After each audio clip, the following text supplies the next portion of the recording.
Goes all the way back to October 1981. That was a single Emmy aircraft across Australia, the vast distances.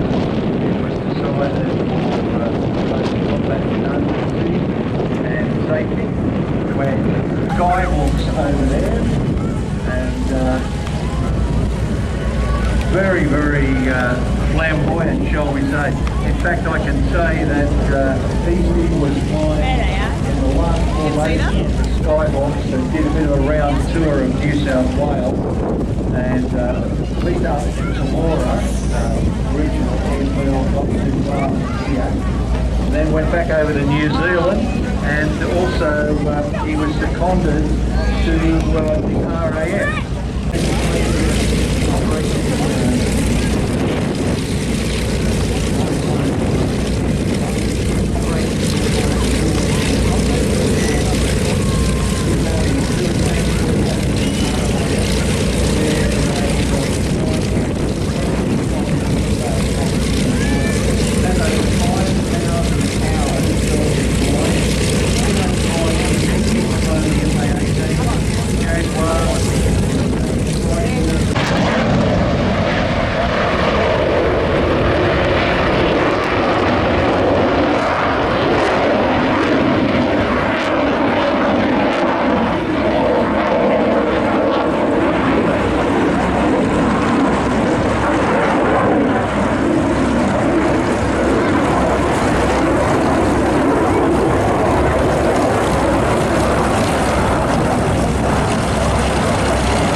the undercarriage down, and you'll also see the tunnel, because this aircraft was actually developed for the US Navy and the US Marine Corps.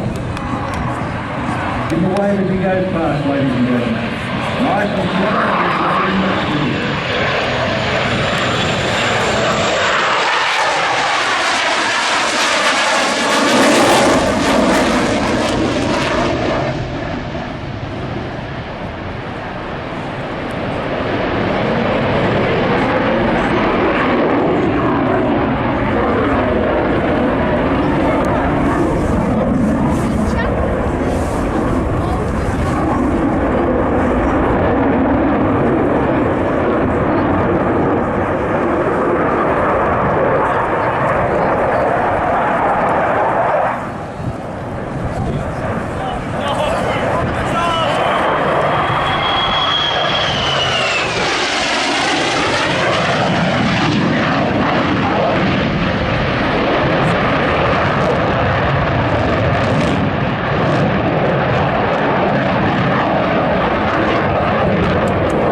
Sections, you can actually see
creating what they call echo, which is basically its own cloud.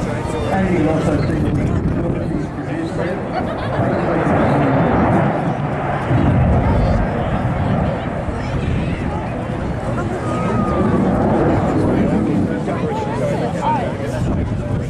And I think you might even see now a walk, touch and go. Once again, get ready for that afterburner sound. You down?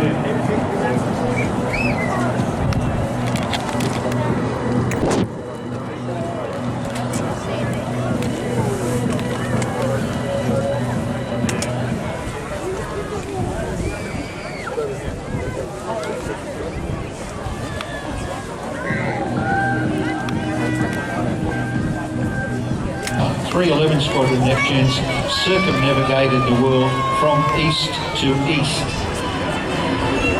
Basically going all the way around. I've done that once before actually, all the way around the world. Interesting. Late 1958, Operation Sabre Ferry moved RAF Sabre fighters from Williamtown to Butterworth Air Base in Malaya. This aircraft is owned and operated by the Historical Aircraft Restoration Society, based down here at Albion Park, and is flown by Bob Delahunty.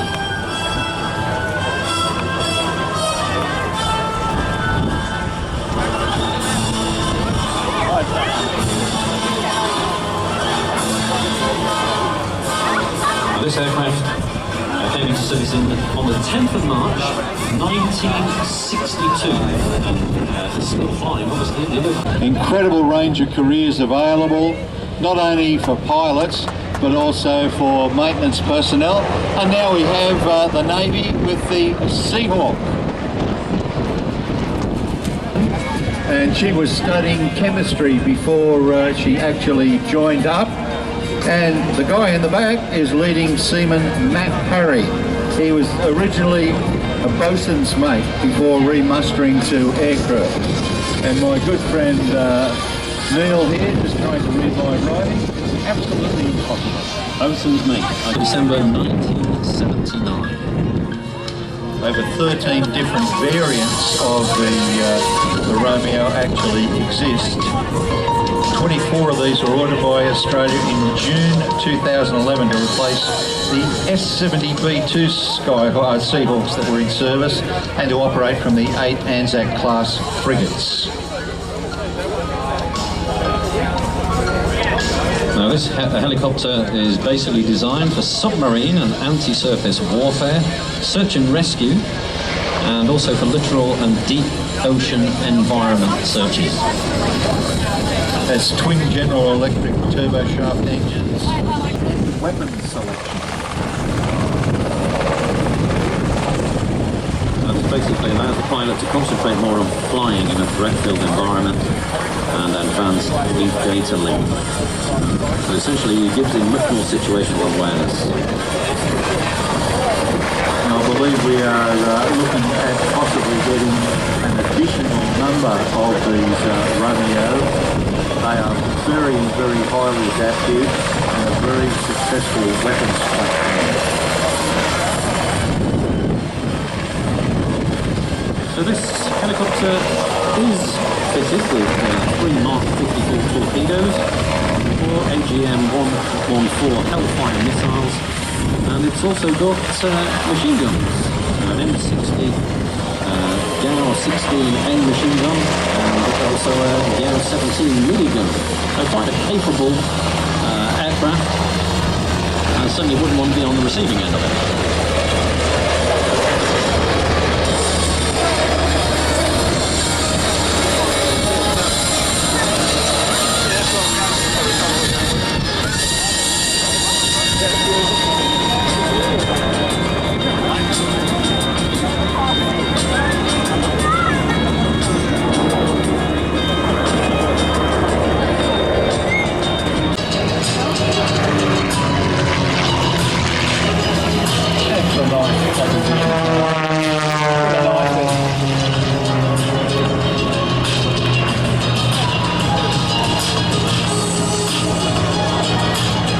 So you can see the two on the right pulling up into what's called a half Cuban, all doing the same down this end of the runway.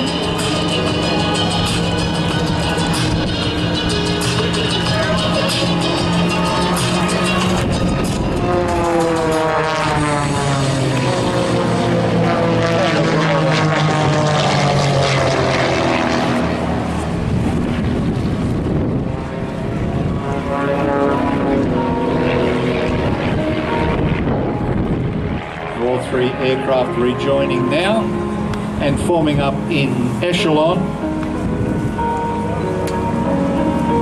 which basically means they are forming either to the left or to the right in a swept formation.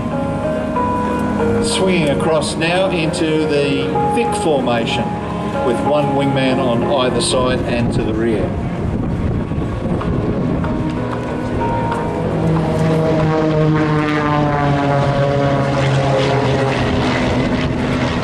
Pulling up into the three-ship loop. As you can imagine, up there, the higher you get off the ground, the more turbulent it is, and the greater the wind speed. So a lot of attention to keeping and flying the Basically, Paul in that three-ship formation is flying the entire formation. The other guys are hanging on for the ride, keeping position with particular marks on the side of the aircraft that is in the wind.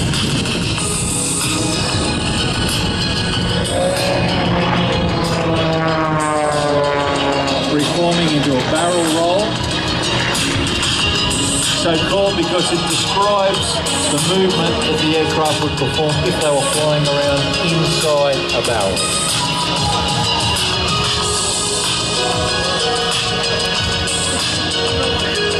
Pulling up again into another wing over.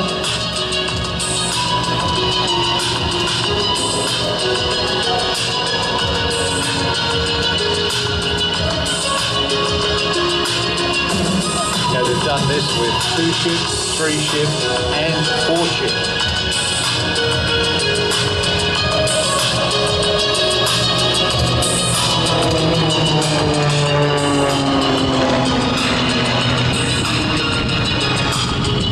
Up again into another loop, and you can see how difficult it is for the wingman to keep that exact position.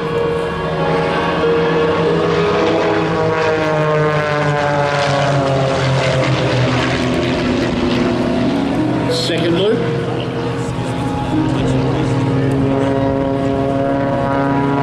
And requires incredible concentration, particularly in these weather conditions.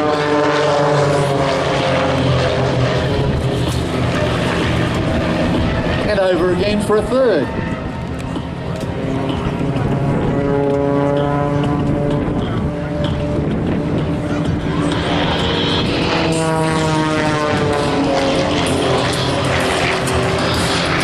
Now the 3 aircraft will pull up for what we call a stall turn. Now stalling doesn't mean that the engine stops. Basically what it means is that it gets to the point where the wing is no longer providing lift and they'll kick the aircraft over using the rudder.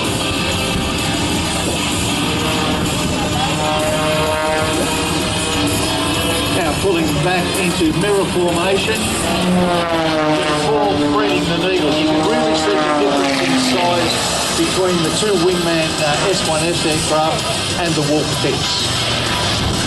But before, this is 1 Wolf pits out of 2 that were manufactured. We'll see Paul performing later on as a solo. It's incredible performance in this particular machine. Is vastly different to what we have here, because you can see those rain squalls going through and quite a bit of turbulence off the top of the escarpment there as well.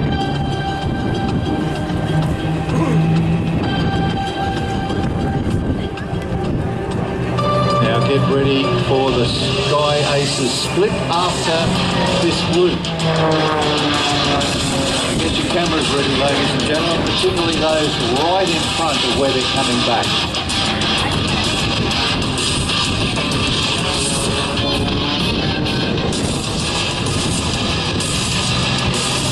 Go!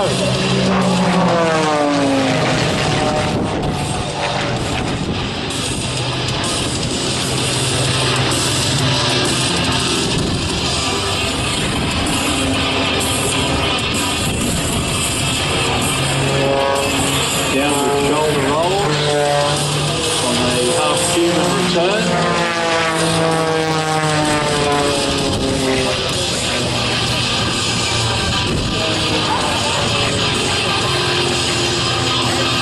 And again, rejoining.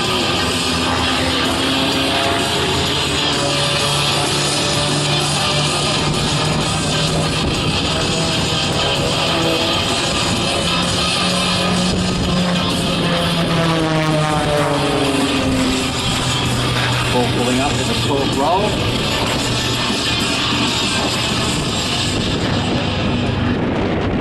Just watch the aircraft hang there, but have a look and see how far it has moved to the north, even though it's just climbing vertically over 1 spot. It'll give you an idea of the strength of the wind up there.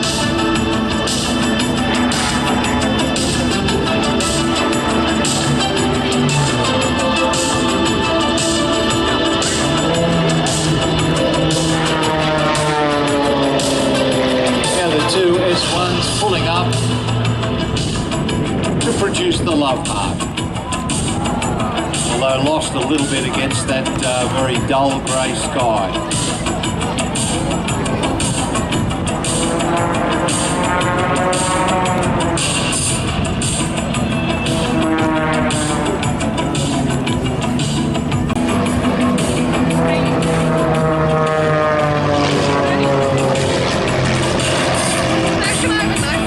At 18 to 20 knots.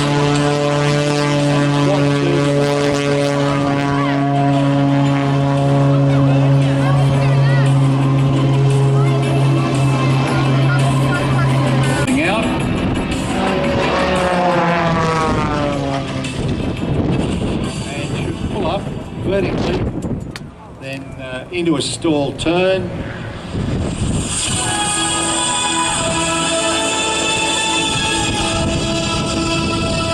he'll be coming into land. You can see how that aircraft is being pushed so far to the north. Now this aircraft doesn't have any flaps, therefore he's going to use aerodynamic braking. Basically, you'll put the aircraft into a side slip to present part of the side of the aircraft to the oncoming airflow to slow the machine down.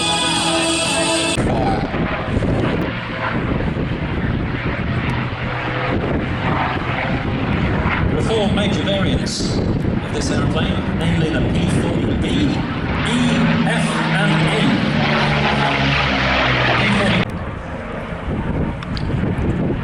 The L lightweight version, commonly known as the Gypsy Rose Lee, after a burlesque dancer. Only two Merlin powered aircraft flying at the moment, both restored here in Australia.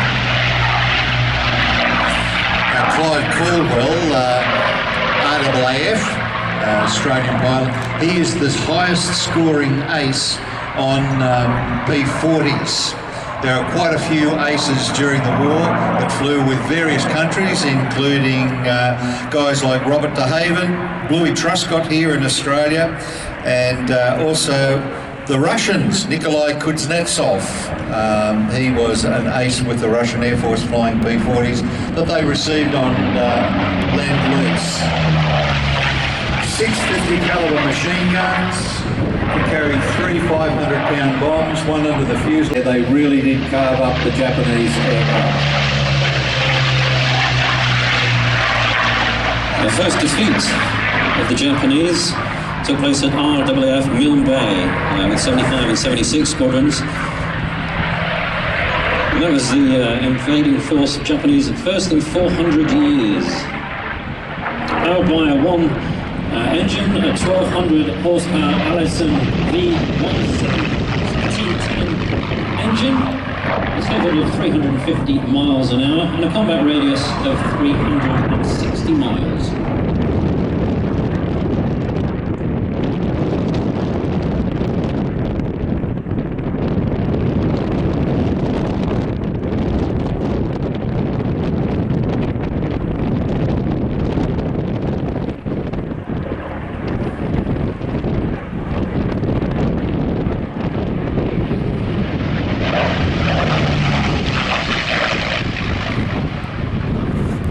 Under the control of the RAAF in the Pacific, and they were equipped with P-40s, and later they were equipped with Mustangs. I said March 1942 was the introduction over Port Moresby of 75 Squadron, and they were really welcome after the pounding that Moresby had been copied while flying the type.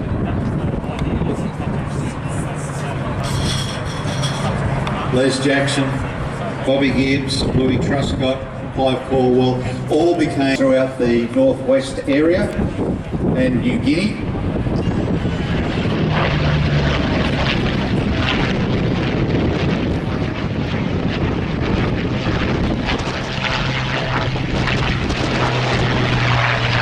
Kiwis were also a great user of the P-40, and they had over 300 of them.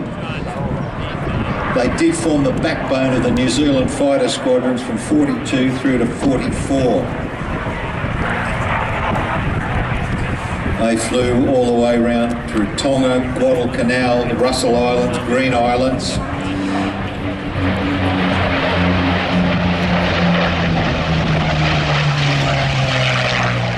I said this aircraft.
This is a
Fisherman's Beach in Victoria. Now this aircraft is powered by a Pratt Whitney radial engine called an R1340. R for radial, cylinders are radially around the crankcase, 1340, 600 horsepower.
And those views were actually sent.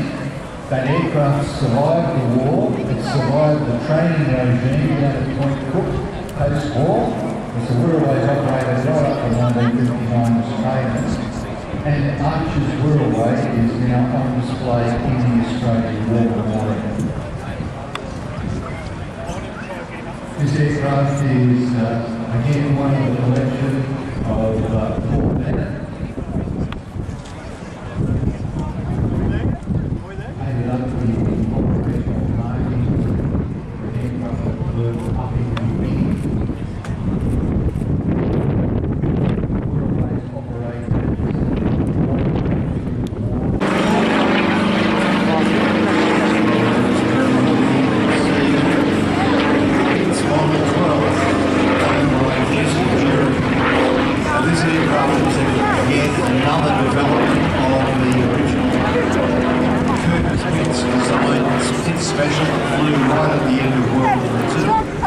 and this one is called the Bolshoi Pits.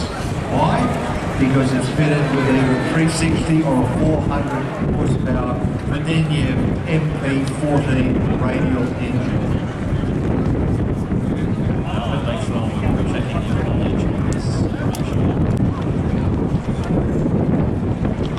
First introduced in December 1995 on Curtis Pitts' birthday, his 80th birthday. Very, very highly manoeuvrable, as I said, known variously as the Bolshoi Pitts, the Macho Stinker, or the Pitts Monster. The single seat variant, because this is a two-seater, is known simply as the Beast. Now this can actually be built from factory, or you can build one of these yourself in your garage if you've got enough room. Very highly manoeuvrable.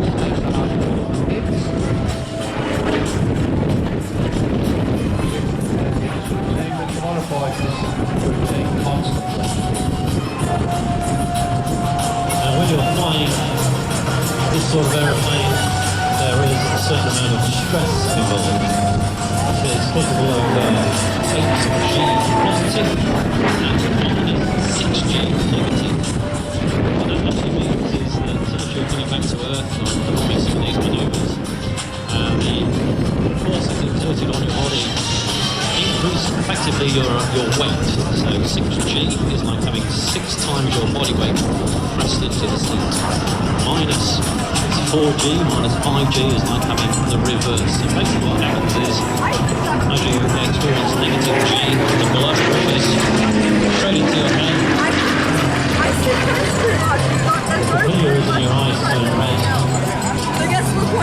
obviously when you're experiencing altitude, the opposite happens. Which means when you get to around 8G, if it's the same, you can pass out. So at 8G, your max quarter-pounder weighs 2 pounds.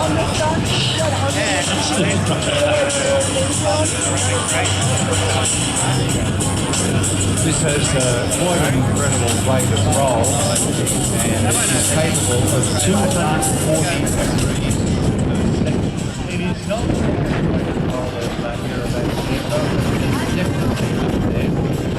has a rate of climb of about 2,900 feet per minute. I mentioned earlier, if I built one of these in your garage, it's only 23 feet long. 6.25 metres. And 7 metre wingspan. Very, very compact. Jesse was climbing in one of the two bits that were displayed earlier on in the Sky Aces, and I think we'll be seeing them again later in the show. But he does love this swell.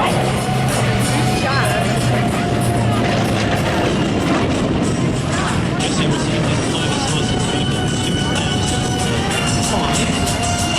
And then he started flying aerobatics in 2007 before getting his next pilot license in 2008. Started preparing for his first jet.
waiting for the turnaround. Not one still turn, but two. As it's on the down line to here, pull the power of the aircraft.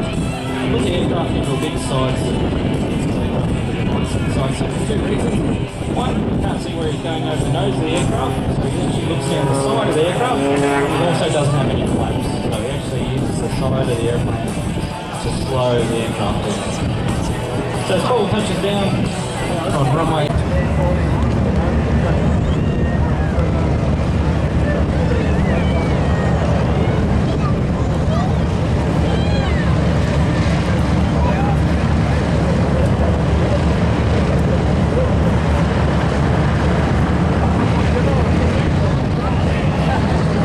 Also, the Grumman Avenger there has just unfolded its wings.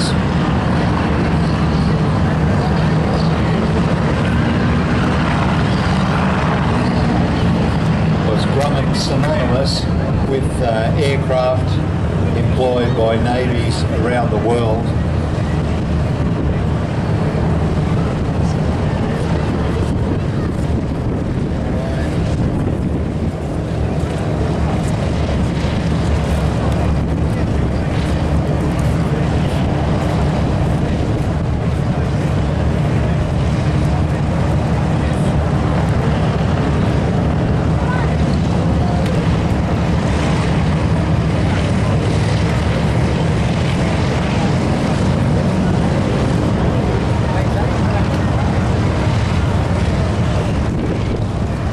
You can see the vast difference made by the wing folding on that tracker. It has quite a substantial wingspan, less than half of that wingspan with the folding.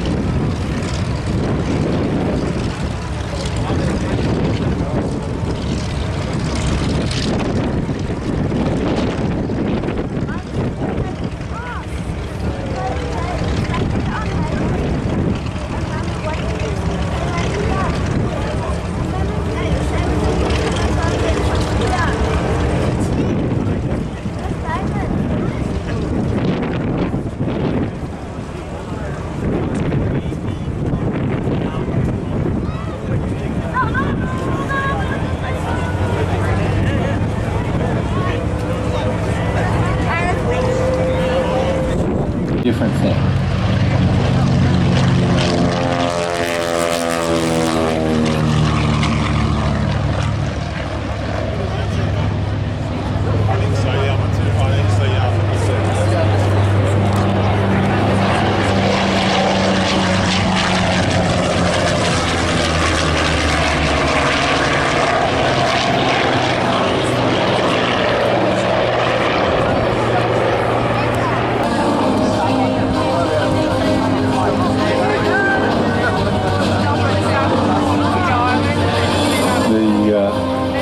Has just done an accelerate stop and we'll be taxiing back in.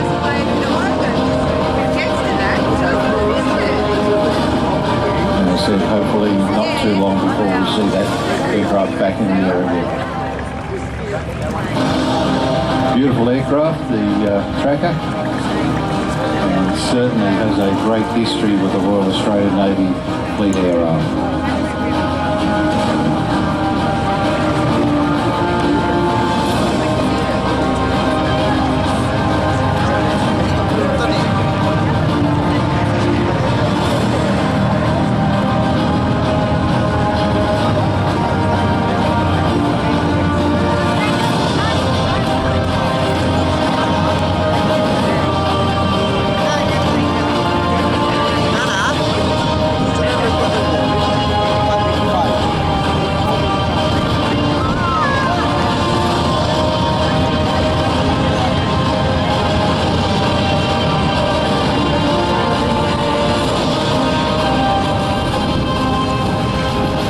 Gentlemen, if you look to your left, you can see the Corsair and the Avenger coming in together.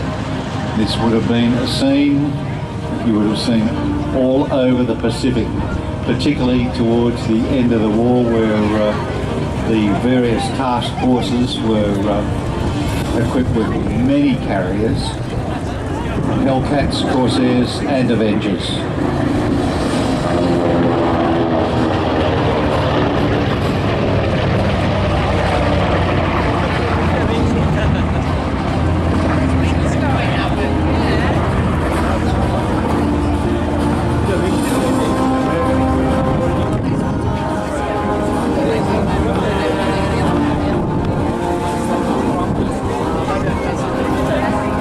Both of those aircraft have radial engines, the so-called sound of round.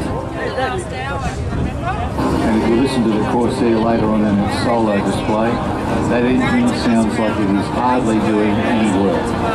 R2800 engine, 2,800 cubic inches, and that was certainly one of the best engines to come out on the side of the Allies during the Second World War.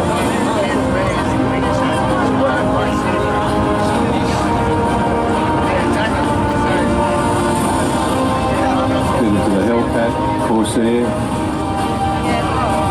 P-47 fighters, also the P-61 Black Widow night fighter, twin engine.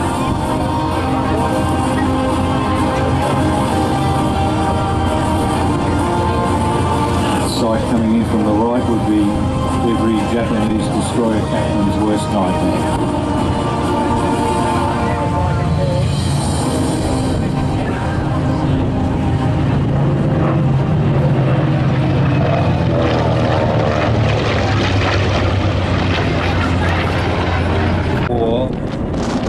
There were at least 4 times that number on the side of the US Navy, and again the British Pacific Fleet, all the carriers that they operated here. Now separating for their individual displays. First should be Paul Bennett with the Grumman Avenger, also known as the Turkey. Very ungainly looking on the ground, but an excellent performer in the air. First flight in August 1941, but its first actual public display was on the 7th of December 1941 on the east coast of the United States. And unknowingly, several hours later, the Japanese attacked the American Pacific Fleet at anchor at Pearl Harbor, and the aircraft was given the name the Avenger. So as we mentioned, first flown in August 1941, introduced into service in 1942 and retired in the 1960s. This aeroplane, 9,800 of these are built. Out of TBF Grumman, TBM Eastern Aircraft Division of General Motors.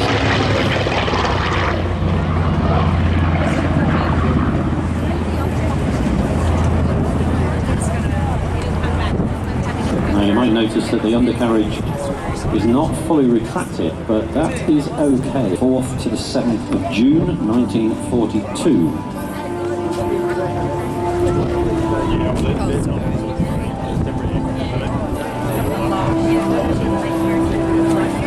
Was credited with drawing away the Japanese fighter combat air patrol aircraft so that the US dive bombers could attack the Japanese carriers.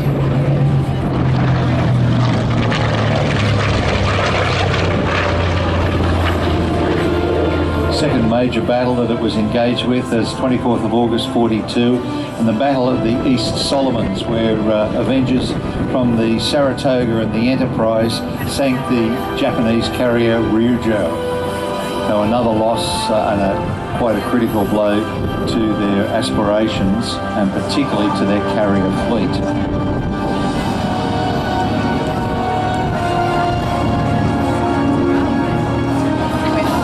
To fame with this aeroplane is that Paul Newman, the actor, was a turret gunner on the Avenger. He was actually colourblind.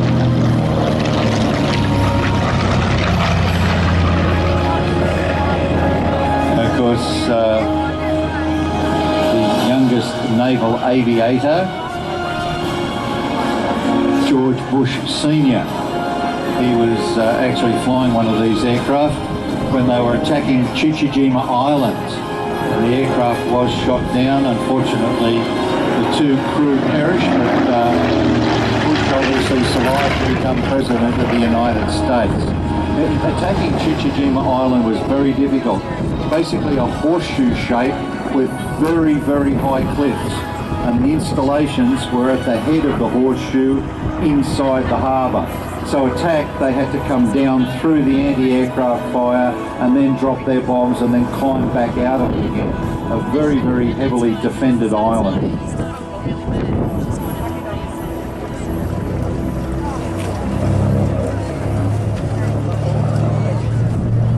This aircraft armed with 5.30 half-inch machine guns,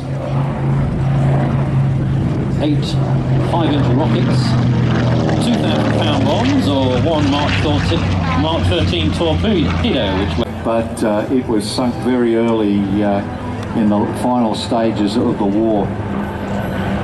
Now coming in from the right, the Corsair.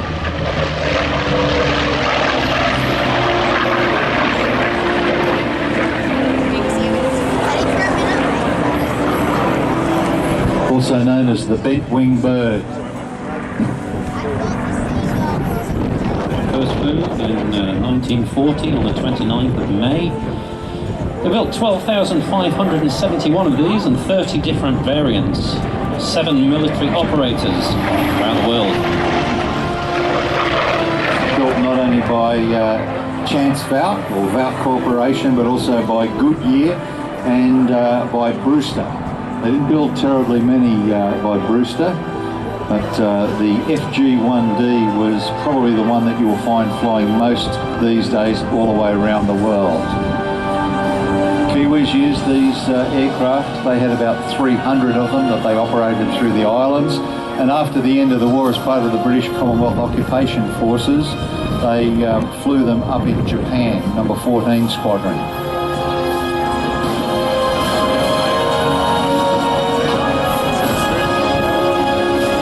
The UK had 2,012 Corsairs serving with 18 different squadrons, basically. British operations commenced from smaller carriers than US Navy in June 1943, well before the widespread use by the United States Navy. It was actually the Brits that taught the Americans how to fly the aircraft off the carriers. They were flying them, but very unsuccessfully. It was down to the Fleet Air Arm guys that were being trained to show them how to do it. And then, of course, very successful later in the war. Happy Boyington, US Marine Corps. The Corsairs basically went from the US Navy to the Marine Corps until they learned to fly them. And, of course, he was flying out of Guadalcanal, the Black Sheep Squadron. This aircraft is the longest production of any US piston-engine fighter from June 1942 all the way to 1953. And it was also the first US fighter to fly faster than 400 miles an hour. Very widespread use of these machines, not only by the Americans, the Kiwis and the British during World War II, but also came out of Vietnam. Now, this particular machine has a claim to fame because it is wearing the Honduran markings that this machine carried during the Soccer War during 1969. There was a major conflict between Honduras and in that conflict on the Honduran side. Was that before or after half-time? I think after. Beautiful looking aircraft. This aircraft has been brought up by Nick Caldwell and Ben Lappin from Tyab. It's owned by Graham Hoskins. He's had the aircraft completely restored down there, and you can see that it's had a beautiful job done on it. A lot of work initially undertaken up in Darwin, and then the aircraft was flown down to Tyab, and it is maintained down there. Very beautiful looking machine, and you'll agree attack version for the aircraft, but it was very, very heavily armour plated, and the performance was not as good as the normal aircraft.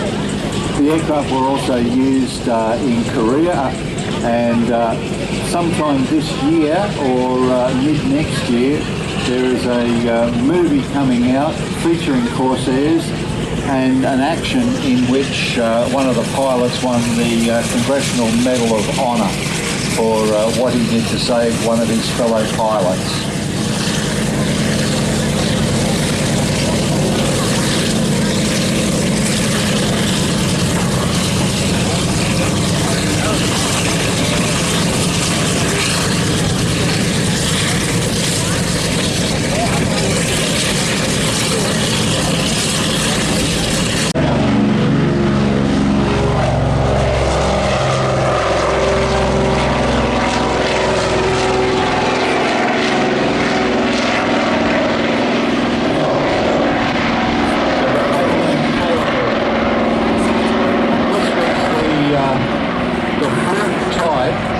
Designed and manufactured in Canada by de Havilland Canada, obviously one of the offshoots of the famous company founded by Geoffrey de Havilland. So, originally designed by a Polish gentleman whose name ended in C. And it was actually built to respond to US Army requirement, and the prototype was built with the assistance of the Canadian Department of Defence Production. They ordered 5 in 1959 for the US Army, because the first flight was in 1958. They only built 307 of these, but amazingly designed and built in Canada, but the Canadians basically didn't use the type. STOL, short takeoff and landing tactical airlifter, used for both military and civilian operations. In fact, ANZAC mandated airlines used one up in New Guinea. Like a lot of these aircraft, like an old aeroplane now, first flew on the 30th of July 1958 and introduced into service in 1961.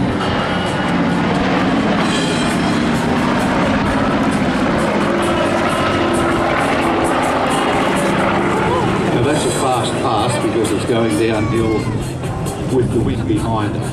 It is generally a very slow aircraft. It's not supposed to be a big performer in the air. Where it gains its notoriety is on the ground. It can come in and land on very rough, unprepared strips, and in fact did that up in Vietnam very often, servicing fire bases. The aircraft actually has reverse thrust on the propellers, so one of the things that they used to do up there, if they had to get in and out in a hurry, I know speaking to one of the Wallaby Airlines, the RAAF pilots who was flying up there, that they used to be able to deliver fuel drums, and they would land very quickly, back up with using the reverse thrust on the propellers, and then accelerate and roll the drums out the back, basically as they were clearing the hot area. As you can see, very slow aircraft, two 1450 horsepower Pratt & Whitney R2000 engines. Again, that describes that they are radial, with the cylinders that range radially around the crankcase, and 2,000 cubic inch capacity. And we did say that this aircraft is slow. Its maximum speed on a very good day is 189 knots, and it's got a range of just over 1,100 miles.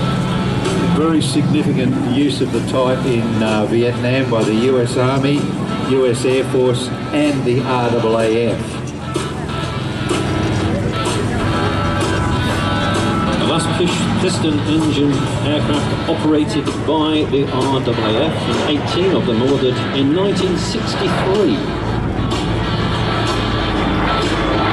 In 1964, 7 more Caribou were ordered, and between 1968 and 71, 4 more ordered, making a total, if my mathematics is correct, 29.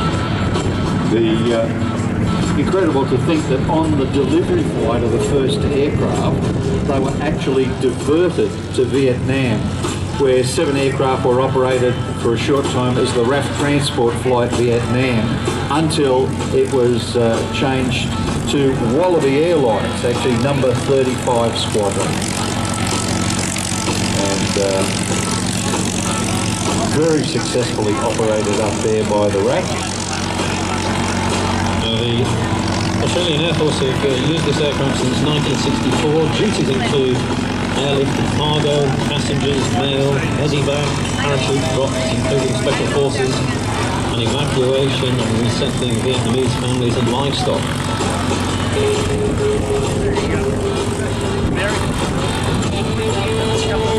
When the aircraft returned to Australia in 1971-72, they amassed 80,000 sorties, 47,000 flight hours, and carried 677,000 passengers and 36 million kilos of freight in the time that they were operational up there. It's incredible to think that this aircraft had such incredible service. It was in service for 45 years, continuous service.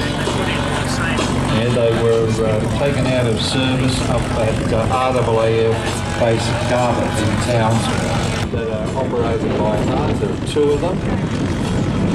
You can see the aircraft demonstrating its short field landing, and hopefully now we will have a demonstration of how the aircraft can actually reverse.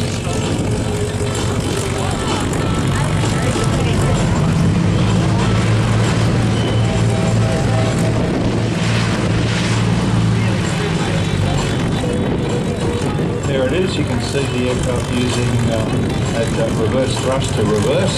Obviously they can do it for a far greater distance with the load master directing the pilot to what he should be doing.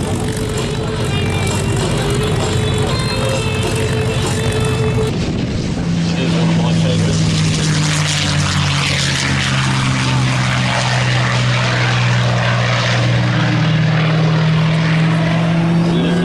Unmistakable sound of the Rolls-Royce Merlin engine. Once you hear that sound, you will never ever forget it. Serenity. My favourite fighter. Obviously other people's as well. The Mustang, the aircraft with the 7 lead boots as it was called. First fighter aircraft to be able to go with the bombers to Berlin and return.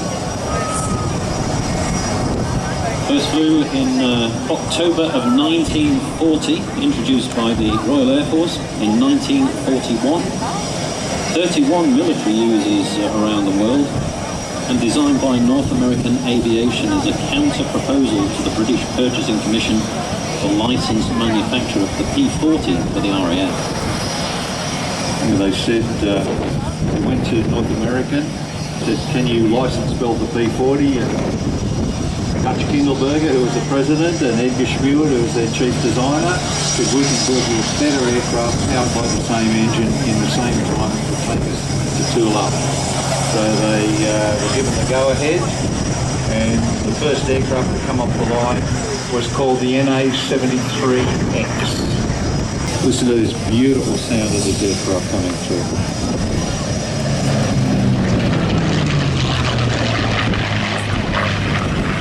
The original aircraft went into service with the RAAF actually as Army cooperation aircraft and photo reconnaissance machines. But they were limited by the altitude performance of the Allison engine.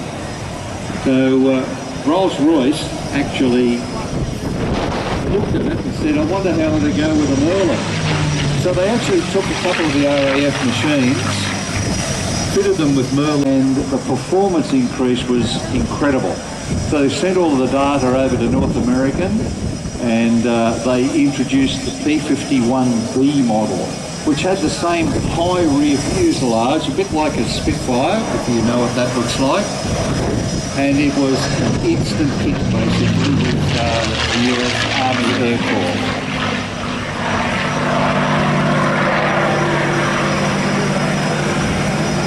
In March 1940, 3 Apache dive bomber variants of the Mustang in April 1942. Originally fitted with 4 1-round machine guns. The version that you see now was produced to improve all-round visibility because the high rear fuselage restricted that somewhat. A little bit like the early model B-40s that had a little scallop rear fuselage that you could just sort of turn around of the aircraft. Mustang saw service in Europe, Mediterranean.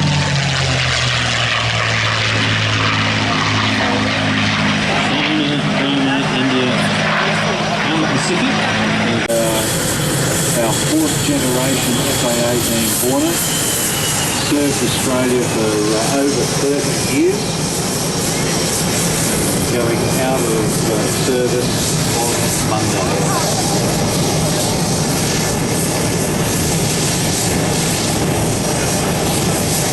Mac all with us here now in the MX-R. Now this is an unlimited aerobatic and race aircraft.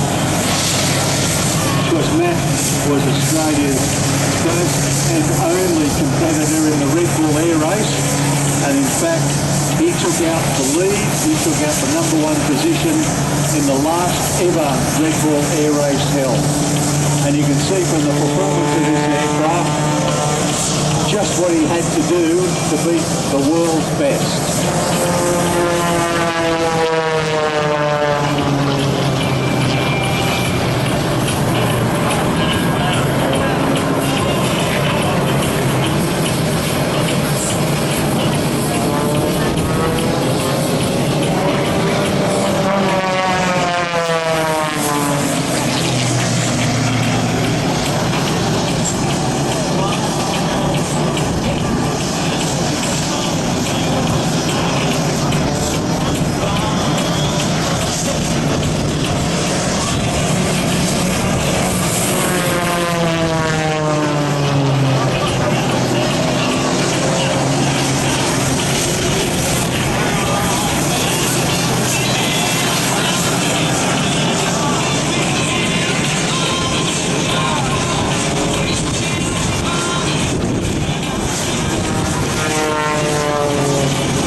XL39C. Basically, he enjoys flying anything. This is an incredible demonstration, ladies and gentlemen. As you have already heard, a lot of noise, so anyone who's a little bit sensitive to noise, please use some sort of device. If you don't have earplugs, the Mark 1 index finger works very, very well.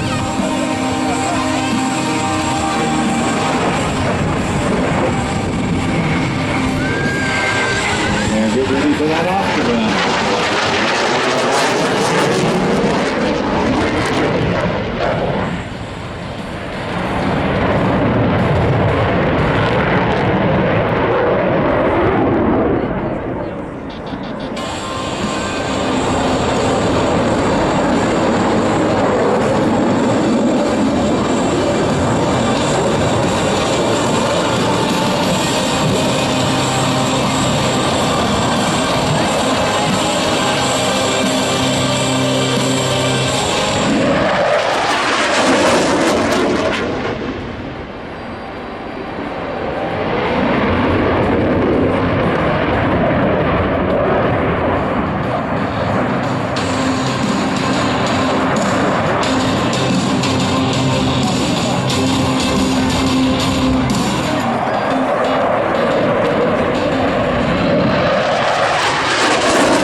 See how the aircraft can virtually turn in its own length.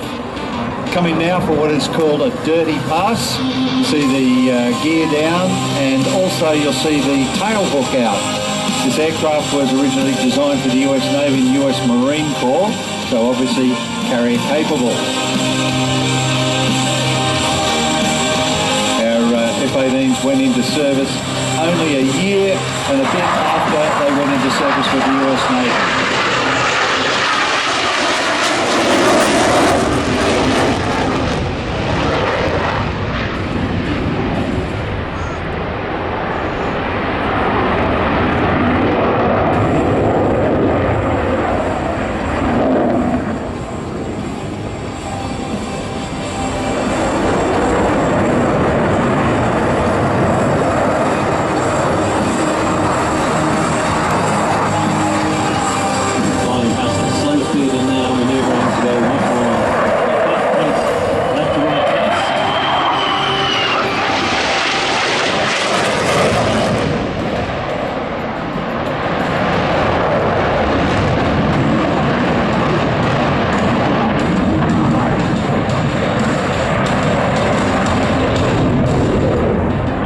Has seen combat operations first in April 1986 when it attacked Libyan air defences. It was also involved in the First Gulf War, Bosnia and the Second Gulf War.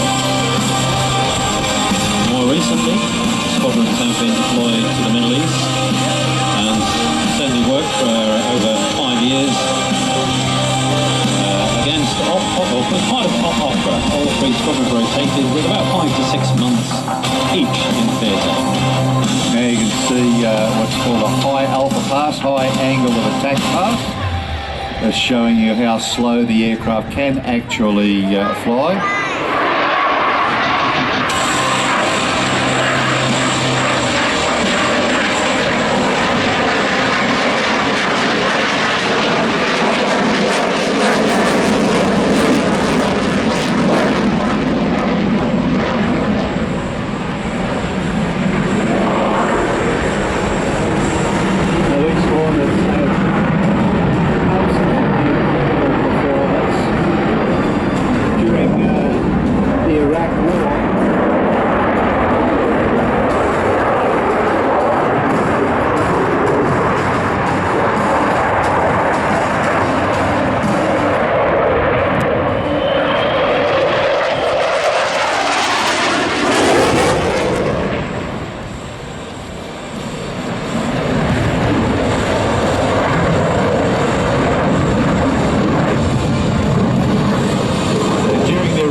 versatile.